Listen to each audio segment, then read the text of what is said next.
Okay, the webbing is all sewn on.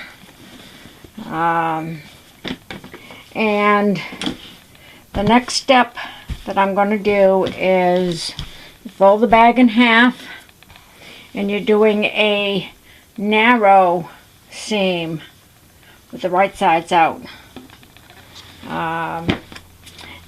It shouldn't be very wide because you're going to be catching these seams in the next one you do when you turn the bag inside out.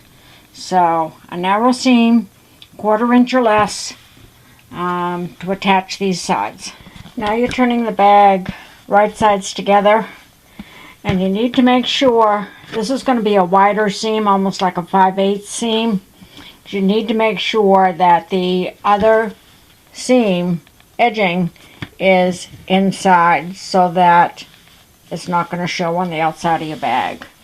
Now I did have a bit of a problem catching all of the lining, so I'm going to hand stitch that little piece right there.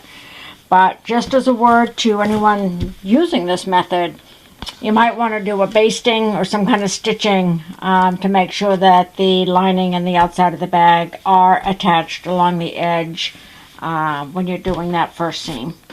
So I'm going to sew these 2 seams here, and we'll turn the bag right side out. And well, actually I might not turn it right side out yet. I might do the bottom. So okay, the bag is right side out, although I need to turn it inside out again to do the bottom.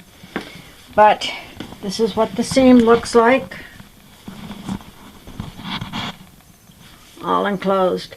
You do have an open part at the top, but otherwise everything is all enclosed. Caught all of the seam on the outside. So there you go. So now I'm going to turn it inside out and do the corners to make the bottom. Okay, that's what it's going to look like once I get those triangles sewn onto the inside. I'll probably do that tomorrow because I think I'm quitting for today. Or I might stay up here and just hand sew those. I will be hand sewing them. They are down there. Whoops, sorry. Don't know where I'm pointing at. I did do a line of stitching along the bottom and folded it up against that. So I think it's a pretty cool tote, and I hope someone else will think so too, because it will be for sale. So there we go. One more bag made. Now I got to get back to quilting.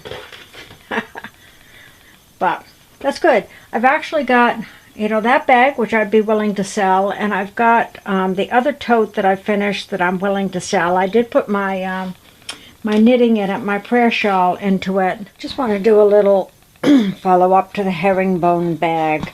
What I decided to do was put a bottom in it instead of sewing those triangles up.